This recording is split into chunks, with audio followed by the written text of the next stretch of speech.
الفاتحة.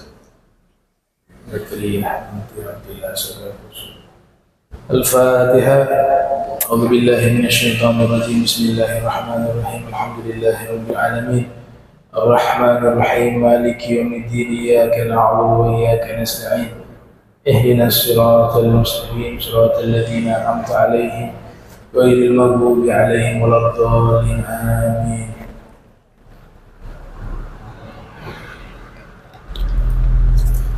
Assalamualaikum warahmatullahi wabarakatuh.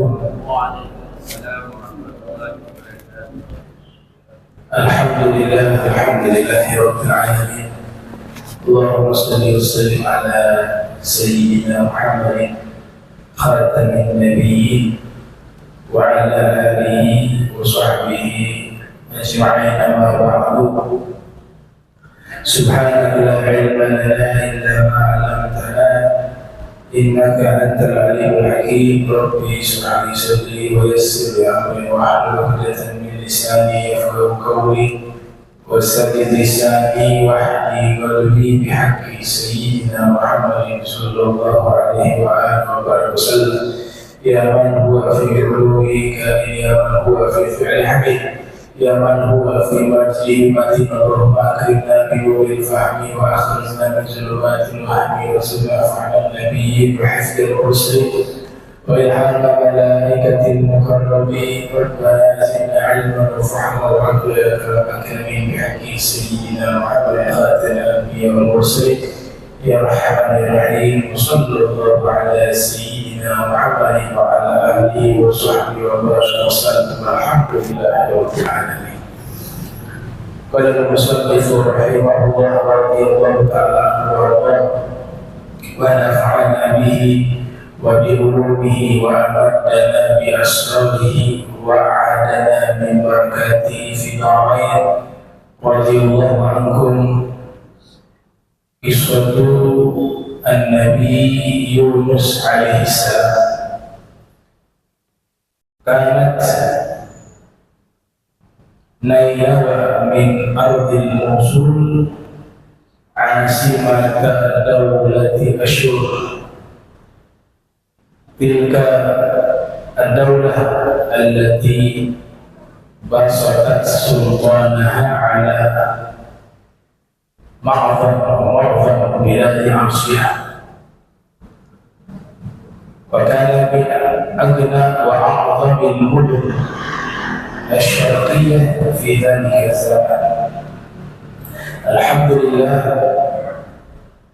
puji syukur kehadirat Allah, salawat salam tercurahkan kepada Nabi mulia, Nabi tercinta Sayyidina wa Maulana Muhammad sallallahu alaihi wa alihi wasallam beserta seluruh keluarga beliau, sahabat beliau dan umat beliau yang senantiasa melaksanakan ajaran beliau hingga akhir masa nanti. Pembahasan kita kali ini akan membahas kisah Nabi Yunus alaihissalam. Sebelum kita membahas kisah Nabi Yunus alaihissalam, kita ketahui terlebih dahulu di tempat mana beliau diutus oleh Allah untuk menyampaikan risalah.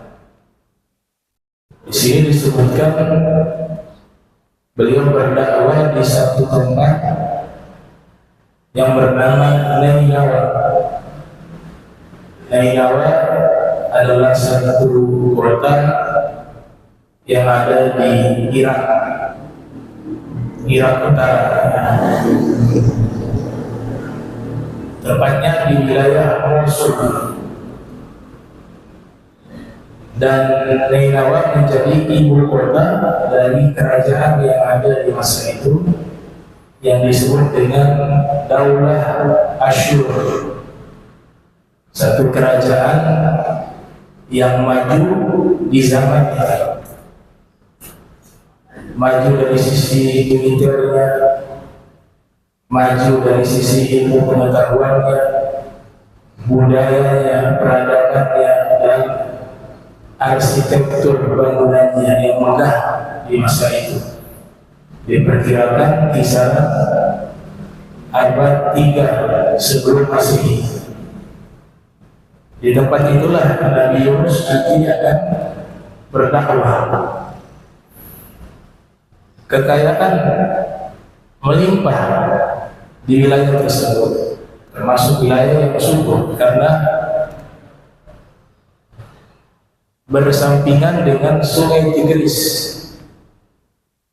Sungai Tigris, dan kekuasaan kerajaan Asyur ini bahkan mencakup beberapa wilayah Turki dan Suriah.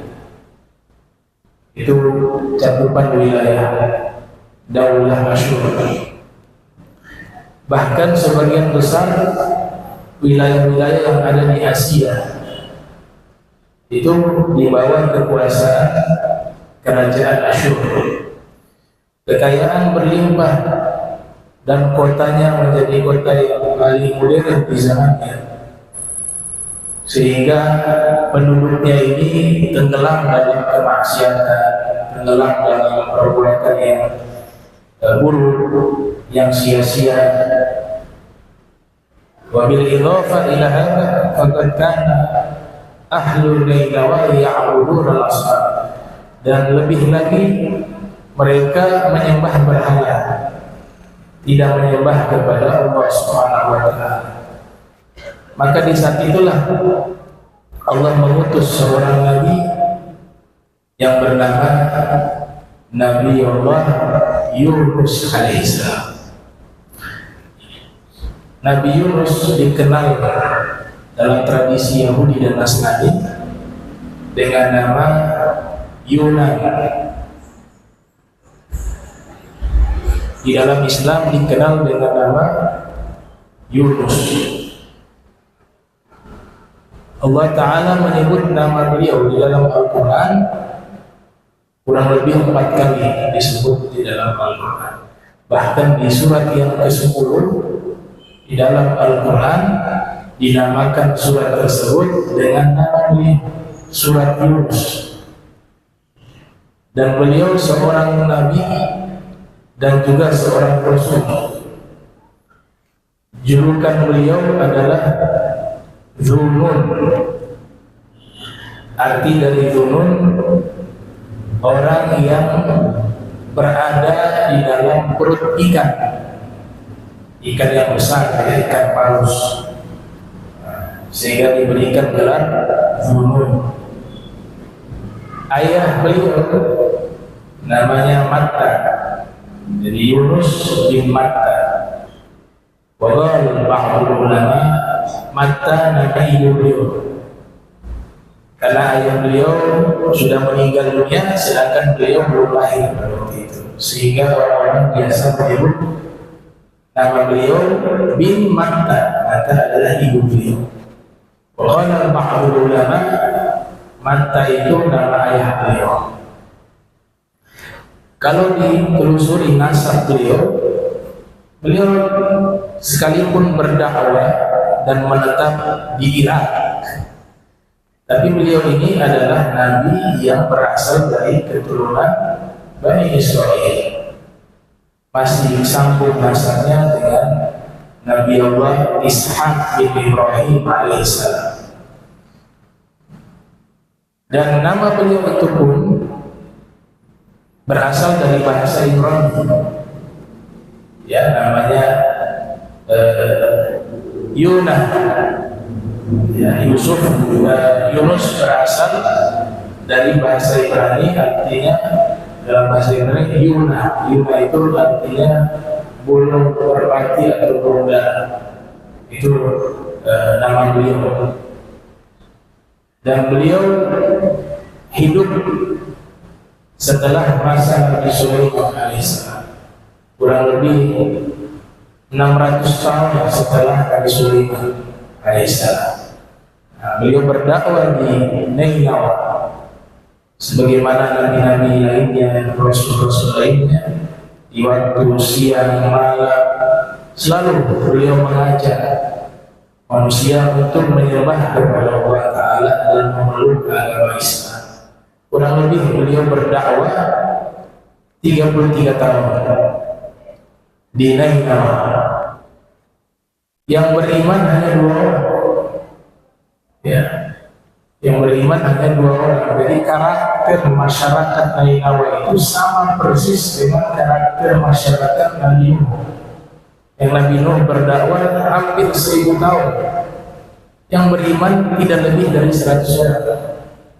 Ya, 1000 tahun hampir 150 tahun ya kemarin beliau berdakwah. Yang beriman hanya kurang lebih tidak lebih dari 100 orang. Nah, karakter masyarakat Nainawa sama dengan karakter masyarakat Nabi Nuh yang memang menolak dakwah para nabi. Qala inni rabbi, Nabi Nuh mengatakan, qala rabbi inni da'awtu qawmi layla wa nahar falam yazidhum du'ai illa firara wa inni kullama da'awtuhum litaghfira lahum ja'alu asabi'ahum fi adhanihim wastaghshaw thiyabahum wa asarru wastakbaru istikbara thumma inni da'awtuhum jihara thumma inni a'lantu lahum wa asrartu lahum israr. Di dakwah malam siang ngajak masyarakat umatnya, tidak ada yang menerima dakwah itu. Dakwah yang disampaikan tidak menambah jumlah mereka untuk beriman, justru mereka lari menjauh. Dan sudah mengajak mereka dengan berbagai cara, dengan cara yang frontal disampaikan di depan publik dakwah tersebut, atau dengan cara persuasif, tetap ditolak terang-terangan, secara sembunyi-sembunyi ditolak. Nah, sehingga Nabi Yunus alaihissalam merasa masyarakat saya ini memang sudah tidak bisa menerima kebaikan. Apa salahnya saya dakwah di tempat lain, dan juga di tempat lain mereka juga ada yang masih menyembah berhala, masih melakukan kejahatan. Maka Nabi Yunus memutuskan untuk meninggalkan kaumnya. Ya, disebutkan dalam Quran, wa dhanun idh dhahaba mughadiban. Maka Nabi Yunus pergi meninggalkan kaumnya dalam keadaan marah, mughadiban. Nah, di sini perlu dikasih catatan ya. Mereka ini para nabi, orang-orang terbaik. Saya baca di beberapa komentar penceramah ataupun yang membuat catatan tulisan di media sosial mengatakan Nabi Yunus ngambek sehingga tidak sabar meninggalkan kaumnya. Ini nggak boleh kalimat ini. Ini sungguh adab kepada seorang nabi ya. Para nabi itu punya tingkatan kesabaran luar biasa. Dan 33 tahun itu sudah menunjukkan betapa sabarnya beliau. Dan marahnya itu bukan karena menolak dakwanya, bukan karena dirinya ya. Tapi beliau marah karena tidak menyembah kepada Allah. Jadi para nabi tidak pernah marah karena pribadinya. Tidak ada urusan. Kalian tidak suka kepada diri mereka, menolak dakwah mereka atas diri mereka, itu mereka tidak marah. Tapi mereka marahnya selalu karena Allah. Memang dalam Al-Quran disebut mughadiban. Beliau meninggalkan kaumnya dalam keadaan emosional. Tapi marahnya mereka tidak ada marah yang sifatnya pribadi. Ya, dalam hadis Nabi kita Muhammad sallallahu alaihi wasallam bersabda, "Man ahabba lillah wa ghadiba lillah wa a'ta lillah wa mana'a lillah faqad istakmala al-iman." Siapa yang mencintai sesuatu karena Allah, membenci karena Allah, memberi karena Allah, mencegah karena Allah, maka sungguh sempurna imannya. Itu maknanya mereka seperti itu. wa ya'fu 'anil dhanbi idza kana fi haqqihi wa sababihi wa idza biya haqqullahi lam yakum ahadun liqadrihi. Ya, urusan pribadi dimaafkan, tapi hukum Allah dilanggar, mereka akan marah. Jadi saya baca beberapa tulisan mengatakan ngambek, meninggalkan kaumnya, tidak boleh lafaz ini keluar. Ini manusia mulia, seorang nabi itu semuanya mulia. Kemudian nanti di saat Nabi Yunus meninggalkan kaumnya, nah beliau mengatakan kepada kaumnya bahwasanya fa'au'adahum Yunus binuzulil azab alaihim ba'da muddatin minaz zaman. Tidak lama lagi akan Allah turunkan azab kepada kalian, sebab kalian terus menerus dalam kekufuran, terus menerus dalam penyimpangan dan tidak mau bertobat, maka tidak lama lagi Allah akan turunkan azab kepada kalian. Qalu ba'dul mufassirin 3 hari janjinya. Nabi Yunus memberikan ancaman kepada kaumnya, kalau kalian tidak bertobat 3 hari berikutnya akan diturunkan azab. Maka Nabi Yunus pun pergi. Di dalam tafsir Safwatul Tafasir yang ditulis oleh Dr. Syekh Ali As-Sabuni menyebutkan Nabi Yunus pada waktu itu usianya masih sangat muda. Masih sangat muda, tidak lebih dari 40 tahun. Masih di bawah 40 tahun, tidak lebih dari 40 tahun. Sehingga mudah untuk apa? Melihat kemungkaran, tidak mampu menahan diri, langsung marah. Mughadibah. Jadi melihat kemungkaran yang terjadi di hadapan beliau, dan kemungkaran dan kezaliman terbesar adalah menyembah berhala. Di saat itu beliau marah. Wa dzanun idz dzahaba mughadibah. Pergilah beliau meninggalkan kampung halamannya sampai di pelabuhan di pinggir pantai, ada kapal di situ. Kemudian beliau minta izin mau ikut menumpang dengan kapal tersebut, maka diizinkan naik sampai akhirnya kapal itu berlayar hingga di tengah lautan. Wasarat fi 'ardil bahr walakin Allah alqa 'ala dhalikal bahr riha 'asifah. Ketika kapal berlayar di tengah lautan, Allah kirim angin topan sehingga ombak di lautan begitu besar dan hampir-hampir menenggelamkan kapal tersebut. Dan kapal tersebut penuh dengan muatan. Makanya dalam Al-Quran disebut kapal tersebut masyhun, penuh dengan muatan. Jadi beban muatannya berlebih, sehingga dibuang itu barang-barang lainnya. Kalau tidak bisa tenggelam itu. Ternyata barang-barang yang berat itu dibuang, masih juga kapal ini hampir-hampir tenggelam. Maka mereka memutuskan, baik nahkoda kapal dengan ABK ya, dengan penumpangnya, mereka musyawarah bersepakat bahwa harus ada 1 orang dibuang di laut. Kalau enggak ini kapal tenggelam. Ada juga yang mengatakan mungkin di kapal ini ada yang dosanya belum diampuni oleh Tuhan, oleh Allah. Nah ini juga kalimat tidak layak dinisbatkan kepada seorang nabi. Tidak boleh kita mengatakan seorang nabi itu berdosa atau berbuat maksiat, ya hasya wa jalla. Maka akhirnya mereka sepakat, karena harus 1 orang dari penumpang ataupun nahkoda kapal itu harus dilempar, dibuang ke lautan sehingga kapal itu tidak tenggelam. Diambillah keputusan, diundi nama. Siapa yang namanya keluar, dialah yang harus secara sukarela harus loncat keluar dari kapal, loncat ke lautan.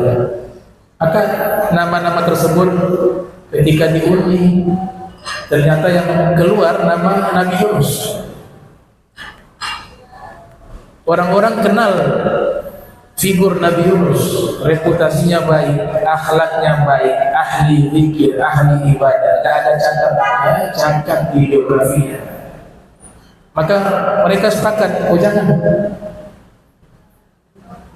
kita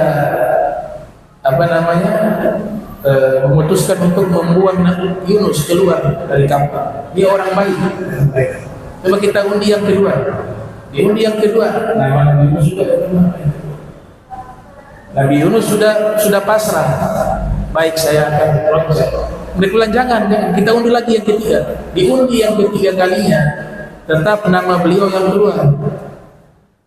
Maka akhirnya beliau mengatakan, biar saya yang akan loncat ke laut. Jadi beliau yang loncat. Ketika beliau loncat ke laut, Allah mengirimkan ikan yang sangat besar.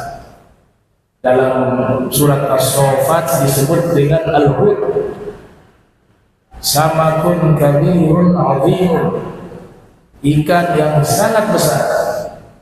Ya, mungkin kalau kita mudah memahami, ikan yang paling besar di laut itu ikan paus. Beliau loncat, belum sampai ke laut, muncul ikan paus sudah membuka mulutnya. Dan itu Allah abadikan di dalam Al-Quran. Faltaqamahu al-hud wa huwa mulim. Maka ikan paus itu pun menelan Nabi Yunus alaihissalam. Tapi Allah sudah instruksikan kepada ikan paus itu, tidak boleh kamu menggigit, tidak boleh kamu menggigit dagingnya, menghancurkan tulangnya. Tugas kamu hanya menelan. Makanya Nabi Yunus ketika ditelan masuk ke dalam perut utuh, tidak ada luka sedikit. Ya, ini menunjukkan bahwa segala sesuatu di alam semesta ini, baik yang di darat maupun yang di laut, dan baik yang di langit maupun di bumi, semuanya tahta bahrillahi ta'ala, berada di bawah kekuasaan Allah Subhanahu wa taala. Mereka hanya menjalankan perintah Allah. Masuk Nabi Yunus, entah berapa besar ikan, sehingga Nabi Yunus pun masuk ke dalam perut ikan paus tersebut. Dan ikan paus itu pun menyelam ke dasar lautan yang paling dalam. Ya, para ulama membuat riset berapa lama Nabi Yunus berada di dalam perut ikan. Tidak ada ayat yang menerangkan, tidak ada hadis yang menerangkan. Maka spekulasi para ulama dan pendapat para ulama berbeda-beda tentang hal tersebut. Kalau saya simpulkan, ada yang berpendapat Nabi Yunus berada di dalam perut ikan paus tersebut selama 40 hari. Sebagaimana dinukil oleh Imam Ibnu Jarir At-Tabari yang lahir tahun 224 Hijriah, wafat 310 Hijriah. Beliau menukil pendapat salah satu tokoh ulama bernama Sa'id Ibn Abil Hasan Al-Basri, mengatakan makatha fi batnil huti 40 yawma. Beliau menetap di dalam perut ikan paus tersebut selama 40 hari. Dan pendapat ini juga diikuti dengan pendapat Imam Al-Baghawi yang juga mengeluarkan pendapat yang sama. Ada juga yang berpendapat Nabi Yunus hanya berada di perut ikan paus tersebut di waktu duha, di waktu isya sudah dimuntahkan oleh paus tersebut. Itu pendapat tokoh tabi'in bernama Imam Asy-Sya'bi. Kemudian Abu Su'ud berpendapat beliau berada di dalam perut ikan hanya 4 saat, 4 jam. Setelah itu dimuntahkan. Menurut Imam Qatadah, salah satu ayam berada di perut ikan paus tersebut selama 3 hari. Menurut Imam Alusi Al-Baghdadi dalam tafsirnya Ruhul Ma'ani, itu beliau menyebutkan saat, hanya beberapa jam saja di perut ikan paus tersebut. Setelah itu beliau dimuntahkan. Dan menurut Imam Ja'far as-Shadiq yang lahir tahun 83 Hijriah wafat 148 Hijriah, dan diikuti oleh Imam Atha ibn Abi Rabah bahwa Nabi Yunus berada di dalam perut ikan selama 7 hari, dan saya secara pribadi mengikuti pendapat tersebut. Selama 7 hari berada di dalam perut ikan dan hidup sehat. Ini bagian dari mukjizat, bagian dari qudratullah, kekuasaan Allah Subhanahu wa taala. Apa yang beliau lakukan di dalam perut ikan tidak lain adalah ibadah. Beliau berzikir, dan memang selama hidup beliau ahli zikir. Di zaman itu zikir yang terbanyak beliau di seluruh dunia. Sampai malaikat kenal zikirnya Nabi Yunus, suaranya Nabi Yunus. Beliau, malaikat yang di langit semuanya kenal, oh ini zikirnya Nabi Yunus. Ahli tasbih, ahli zikir, ahli ibadah. Di setiap situasi, orang-orang yang punya hubungan kuat dengan Allah, baik dalam keadaan lapang maupun sempit, mereka tidak pernah lupa kepada Allah. Beliau lagi ada di tempat tinggal beliau, beliau ahli ibadah, ahli tasbih, ahli zikir, ahli doa. Ketika diuji oleh Allah di dalam perut ikan, beliau juga tetap ahli zikir, ahli ibadah, ahli doa. Dan ini ikan masuk ke dasar lautan yang paling dalam. Bayangkan kalau tiba waktu malam, beliau menghadapi 3 kegelapan. Kegelapan malam yang pertama, yang kedua kegelapan berada di dalam perut ikan paus tersebut, yang ketiga kegelapan berada di dasar laut yang paling dalam. Dasar laut yang paling dalam. Sampai-sampai malaikat hilang kontak dan sinyal dengan Nabi Yunus. Nabi Yunus biasa zikir, malaikat mengetahui itu. Oh ini suara Nabi Yunus. Tahu-tahu ikan ini masuk ke dasar lautan yang paling dalam di waktu malam yang gelap gulita. Kemudian di dalam perut ikan yang begitu gelap, saat itu malaikat hilang kontak. Suara Nabi Yunus sudah terdengar di langit. Ya Allah Ta'ala tetap mengetahui itu. Itu ilmunya Allah, ilmunya malaikat beda. Malaikat makhluk punya pengetahuan terbatas, sama seperti kita manusia. Tapi Allah tidak ada bedanya. Ya, dalam kajian ilmu akidah, dalam kitab Syarh Al-Aqidah atau Hawiyah, mereka mengatakan ketika Nabi Yunus berada di dasar lautan yang paling dalam, di gelapnya malam, di dalam perut ikan yang gelap, Allah mengetahuinya dan Allah dekat dengannya, sama seperti ketika Nabi Mi'raj berjumpa dengan Allah di langit, melintasi langit, kemudian Mi'raj akhirnya berjumpa dengan Allah. Posisi Nabi Muhammad dengan Nabi Yunus yang berada di dasar lautan, Nabi Muhammad berada entah di mana tempat, yang pasti bukan di dasar laut. Kedekatan mereka kepada Allah itu sama, karena Allah tidak terbatasi dengan jarak, Allah tidak terbatasi dengan tempat, Allah tidak terbatasi dengan keadaan, Allah tidak terbatasi dengan ruang dan waktu, karena Allah As-Samad.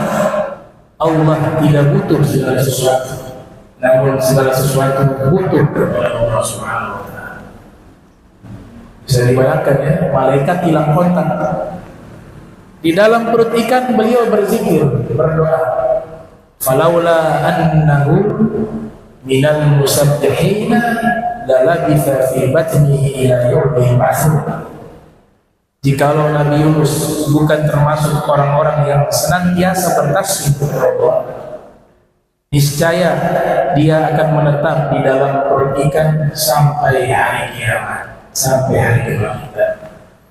Ini ayat diyakini oleh sebagian ulama bahwa ikan itu masih ada, karena ayat tersebut menyebutkan Kalau tidak bertasbih menetap di dalam perut ikan sampai hari kiamat. Berarti umurnya ini panjang sampai hari kiamat. Ada yang meyakini demikian. Dan kita harus ketahui bahwa lautan itu lebih besar dari daratan. Rahasia di lautan itu lebih banyak daripada yang ada di daratan. Imam Ghazali, Hujjatul Islam Abu Hamid, yang lahir tahun 450 Hijriah, wafat 505 Hijriah, pernah menyatakan bahwa seluruh makhluk yang ada di daratan semuanya itu bentuknya ada di lautan. Bahkan yang di lautan aksar. Yang di lautan lebih banyak lagi, spesiesnya lebih banyak, rahasianya lebih banyak.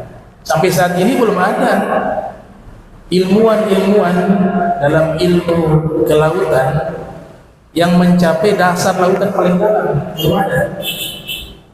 Yang mereka sampai gak sampai berapa persen. Ini ikan dia bawa. Nabi Yunus sampai ke dasar lautan. Nabi Yunus berzikir, berdoa, meminta kepada Allah Ta'ala.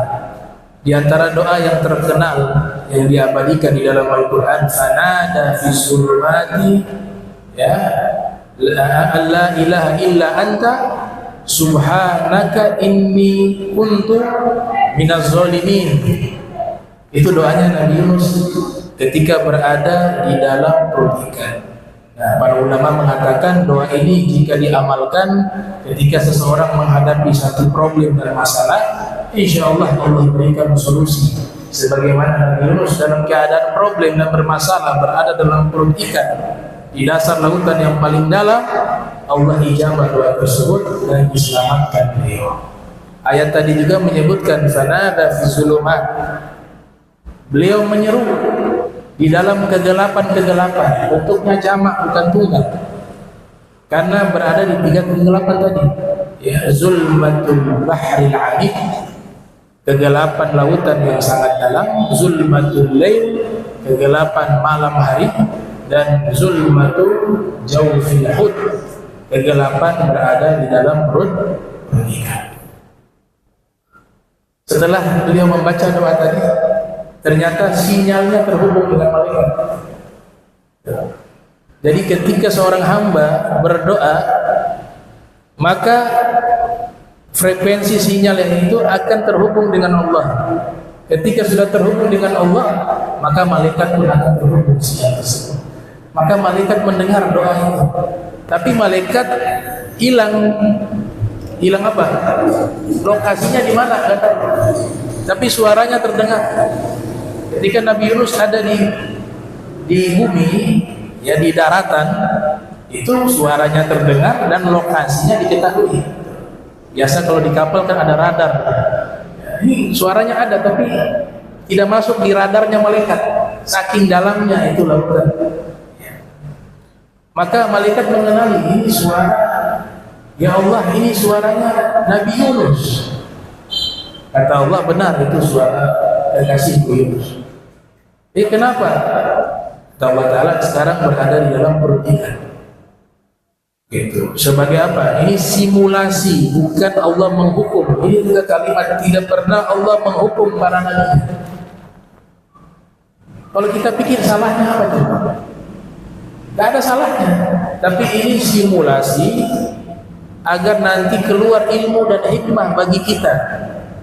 Al-Quran tidak membahas kisah para nabi dalam bentuk sejarah, tidak.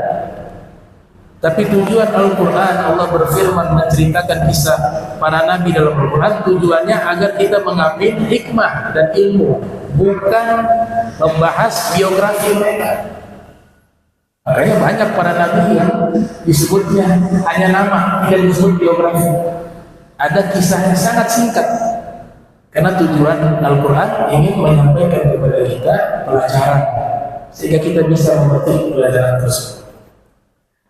Ternyata malaikat mengatakan, ya Allah, tolong, kalau begitu terima doanya, selamatkan dia. Maka Allah mengijabah doa Nabi Yunus alaihissalam, dan ikan itu pun akhirnya naik ke permukaan laut dan dia muntahkan. Nabi Yunus di sahil, di pinggir pantai, dalam keadaan sehat afiat. Ya. fanabadnahu bil ara'i wa huwa sakim. Ya, fanabadnahu bil ara'i wa huwa sakim. Maka kami izinkan ikan paus itu memuntahkan Nabi Yunus bil ara', di satu tempat yang gersang, satu tempat yang tidak ada penghuni, tidak ada manusia di situ. Dan beliau dalam keadaan sakim. Ya, lafaz sakim artinya sakit. Sakit jika dinisbatkan kepada para nabi, sakit-sakit yang ringan, bukan sakit berat, bukan sakit yang menghinakan. Ya, sakit yang ringan, dan itu wajar di dalam perut ikan 40 hari misalnya. Itu tentu kondisi fisik akan menurun seperti orang yang sakit. Ya. Waja'izun fi haqqihim min aradi bi ghairi naqsin kahafi qaradi. Boleh bagi para nabi dengan sifat kemanusiaan mereka mengalami sakit, tapi sakit yang mereka alami sakit yang ringan dan tidak mengurangi kemuliaan mereka. Kapan beliau dimuntahkan oleh ikan? 10 Muharram. Ya, 10 Muharram. Asyura. Beliau dimuntahkan di satu tempat yang ada di distrik Turki, diyakini oleh sebagian ulama itu tempatnya di distrik namanya Eil yang ada di Turki. Ketika beliau sudah dimuntahkan oleh ikan dalam keadaan lemas, Allah tumbuhkan pohon di hadapannya, pohon labu. Itu terabadikan di dalam Al-Quran. Wa ambatna alaihi syajaratan min yaqzin. Ya, min yaqzin. Kami tumbuhkan kepadanya satu pohon yang disebut dengan pohon labu. Dari situlah beliau makan. Ya. Nah, jenis labunya ini sampai sekarang diriset oleh para muhaddithun, karena Nabi kita Muhammad sallallahu alaihi wasallam juga terkenal sebagai seorang yang sangat gemar dengan sayur labu, tapi labunya jenis yang warnanya orange. Apa namanya itu? Ya, labu itu sambiki. Bisa jadi ini penelitian para muhaddithun. Dan Nabi SAW ketika memakan sayur labu selalu ingat Nabi Yunus. Mereka itu seperti satu keluarga. Semua Nabi itu satu keluarga, satu rumah, ikatan keimanan, keilmuan, semuanya menyatu. Sehingga Nabi tiap kali makan sayur labu, Nabi mengatakan innaha syajaratu akhi Yunus. Ini adalah pohon yang Allah tumbuhkan untuk saudaraku Nabi Yunus, Nabi Muhammad sallallahu alaihi wasallam. Nabi Yunus tinggal di situ, ada yang mengatakan selama 7 tahun di wilayah tersebut. Dulu tidak ada penghuni. Allah kirimkan rusa betina datang setiap pagi dan sore. Dari situlah beliau memeras susu dan beliau minum untuk menambah energi tubuh beliau. Beliau minum susu rusa setiap pagi dan sore. Ada hewan-hewan lain juga ada di situ. Beliau makan dengan sayur labu tadi. Akhirnya 7 tahun berikutnya sudah menetap di daerah tersebut. Allah Ta'ala perintahkan kembali ke Nainawa. Beliau kembali ke Nainawa. Ternyata kaumnya ini semuanya sudah menjadi orang soleh. Tidak ada yang menyembah berhala, semuanya sudah bertobat. Maka dikisahkan kepada Nabi Yunus. Nabi Yunus kaget. Kampung halamannya yang dahulu mereka menyembah berhala berubah, semuanya menyembah kepada Allah. Maka Nabi Yunus bertanya, kok bisa berubah? Mereka mengatakan 3 hari, sudah mendekati 3 hari setelah engkau pergi. Itu memang kami sudah lihat cuaca agak berbeda. Kan Nabi Yunus sebelum meninggalkan kaumnya sudah memberikan peringatan. 3 hari berikutnya Allah turunkan azab. Pergilah Nabi Yunus dan itu betul-betul hari kedua itu cuaca sudah berbeda, gelap gulita, dari waktu pagi sampai malam gelapnya sama. Takut mereka. Wah, ini benar nih, Nabi Yunus mengatakan 3 hari lagi kita jelas. Ayo dikumpulkan semua masyarakat yang ada di Nainawa, semuanya bertobat meminta ampun kepada Allah Ta'ala. Di hari ketiganya tidak turun azab dari Allah. Jadi kalau musibah mau turun, caranya hanya satu, untuk menolak bala, tobat, banyak istighfar. Dengan tobat kita kepada Allah, memohon ampun kepada Allah, beristighfar kepada Allah dengan sungguh-sungguh. Yang tadinya tercatat mau ditimpakan musibah, sebab taubat kita, istighfar kita, Allah angkat itu musibah. Sebagaimana masyarakat Nainawa, kaumnya Nabi Yunus AS. Maka Nabi Yunus pun tinggal di tempat tersebut sampai beliau wafat, meninggal dunia. Dan Nabi Yunus alaihissalam punya jadwal rutin. Beliau selalu ziarah ke Karbala. Karbala itu ya satu daratan dengan Iran, Irak, Afghanistan, Suriah, Turki, itu satu daratan. Nabi Yunus ziarah ke Karbala. Apa yang beliau lakukan? Beliau ziarah ke Karbala. Allah telah memberitahukan kepada beliau di tempat tersebut cucu baginda Nabi Muhammad sallallahu alaihi wasallam akan terbunuh secara zalim di tempat tersebut. Jadi Nabi Yunus orang pertama yang ziarah ke Karbala. Dia mengenang bagaimana Imam Hussein. Dia kenal siapa Sayyidul Anbiya, Sayyiduna Muhammad sallallahu alaihi wasallam. Semua para nabi kenal betul siapa nabi. Cucunya nabi mereka kenal, apalagi nabinya. Jadi Nabi Yunus ziarah di Karbala mendoakan. Ada satu kitab mencatat doa Nabi Yunus alaihissalam kepada ahlul bait yang wafat di Karbala. Padahal ahlul baitnya belum ada. Ahlul baitnya di zaman Nabi, anak turunan Nabi Muhammad. Nabi Yunus hidup 600 tahun setelah Nabi Sulaiman alaihissalam. Masanya sangat jauh dengan masa baginda Nabi Muhammad sallallahu alaihi wasallam. Di dalam kitab As-Sirah An-Nabawiyah li Ibn Hisham itu diriwayatkan ya, ada satu sahabat Nabi yang dimasukkan oleh Al-Hafiz Ibnu Hajar Al-Asqalani dalam kitabnya Al-Isabah fi Tamyiz Sahabah, juga disebut oleh Ibnu Athir dalam kitab beliau Aslul Ghabah ya, atau Usul Ghabah fi Ma'rifati Sahabah, juga disebut oleh Ibnu Abdul Bar dalam kitabnya Al-Isti'ab, dan ulama-ulama lainnya yang menulis tentang biografi para sahabat. Beliau, ulama-ulama tersebut memasukkan satu sahabat, satu-satunya sahabat yang asli orang Nainawa, tempat tinggalnya Nabi Yunus alaihissalam, namanya Addas.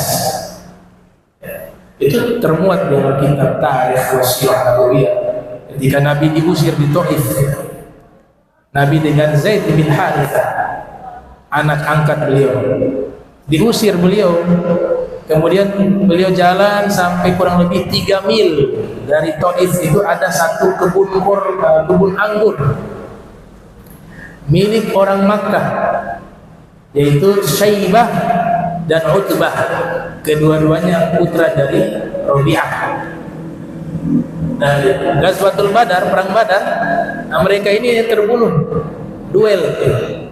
Mereka duel dengan Sayyidina Hamzah bin Abdul Muttalib dan Sayyidina Ali bin Abi Thalib. Akhirnya terbunuh dengan bapak mereka ya, dalam duel perang Badar. Mereka punya kebun anggur di wilayah Taif, karena Taif itu daerahnya subur. Kebun anggur di situ ada, lemon ada, subur tempat tersebut Taif. Sampai hari ini Nabi mampir di kebun anggur milik dari orang Makkah, Syaibah dan Utbah.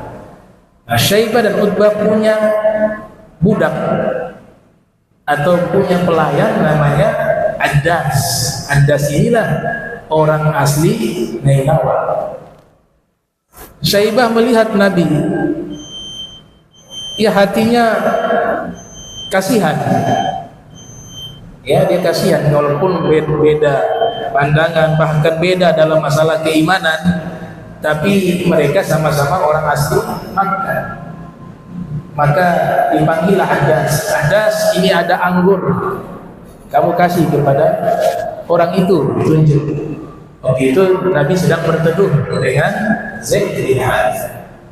Maka Addas membawa itu anggur sampai di hadapan Nabi Sallallahu Alaihi Wasallam. Addas mengatakan, ini pemberian dari tuan saya, Syaibah dan Utbah. Nabi terima. Ya, ini juga dalil kalau ada hadiah dari orang non-muslim, hukumnya sah-sah kita terima selama barang itu barang yang halal dan tidak ada tujuan lain. Begitu juga kita memberi kepada tetangga kita yang non-muslim, berikan hadiah, itu ada nilai pahala. Nabi terima hadiah itu, padahal milik orang musyrik. Syaibah dan Utbah. Addas memberikan, Nabi terima. Nabi tanya, nama kamu siapa? Dia katakan, nama saya Addas. Nabi ambil itu anggur, Nabi makan, Nabi baca Bismillahirrahmanirrahim. Kemudian Nabi makan. Terkejutnya Addas. Addas mengatakan, itu tadi kalimat apa itu? Kata Nabi, ya saya baca Bismillahirrahmanirrahim. Kata Addas, ini kalimat ataupun ini doa tidak berasal dari sini. Ini pasti dari para nabi, Addas. Karena Nabi Yunus juga mengajarkan hal yang sama. Ketika memakan atau ingin makan sesuatu, sebelum kita makan sebut nama Allah. Dan ini tidak pernah saya dengar kalimat ini dibacakan oleh orang-orang yang ada di Taif maupun di Makkah. Kemudian Nabi Muhammad balik bertanya, kamu ini ya Addas, min ahli ayyi biladi anta ya Addas, wa ma dinuk, wahai Addas, kamu ini asli orang mana? Bahasanya begitu. Terus agama kamu apa? Addas mengatakan Nasrani. Saya agama Nasrani. Adapun saya ana rajulun min ahli Nainawa. Kata beliau, kalau saya asli orang Nainawa. Kata Nabi, oh min qaryati rajul salih Yunus bin Matta. Oh itu kampung halamannya seorang laki-laki yang soleh namanya Yunus bin Matta. Terkejut Addas. Wa ma yudrika ma Yunus bin Matta. Kau kenal Yunus bin Matta? Nabi tersenyum. Karena gak ada yang kenal itu. Ya adanya di Nainawa di Irak. Dan itu seorang nabi. Kata Addas, kau bisa kenal Yunus bin Matta? Nabi tersenyum. Kemudian Nabi mengatakan, "Dzaka akhi." Itu saudara saya, kata Nabi Muhammad SAW. Kana nabiyya wa ana nabi. Beliau seorang nabi dan saya juga seorang nabi. Langsung dicium kepala Nabi Muhammad oleh Addas, dicium tangannya Nabi Muhammad, dicium kakinya Nabi Muhammad SAW. Kemudian dia mengatakan, saya ingin menyatakan memeluk agama Islam di hadapannya. Saat itu juga dia bersyahadah di hadapan Nabi Muhammad Sallallahu Alaihi Wasallam. Dan itu pertemuan pertama dan terakhir. Kami tidak pernah dapat riwayat setelah itu. Ya, data Addas itu hilang. Tapi karena sudah beriman, melihat Nabi dan insya Allah meninggal dalam keadaan beriman, insya Allah dia disebut dengan sebagai sahabat Nabi Muhammad Sallallahu Alaihi Wasallam. Nah ini satu-satunya sahabat asli orang Nainawa. Nah ini kisah tentang Nabi Yunus. Insya Allah pertemuan berikut kita lanjutkan lagi. Allah macam mana raja almarhumah وتفرقنا ولتفرقا معصوما ولا تجمعنا ولا منا شكلا محروما سبحانك وبحمدك أشهد أن أستغفرك وأتوب إليك وصلى الله على سيدنا محمد وعلى آله وصحبه وسلم والسلام عليكم ورحمة الله وبركاته.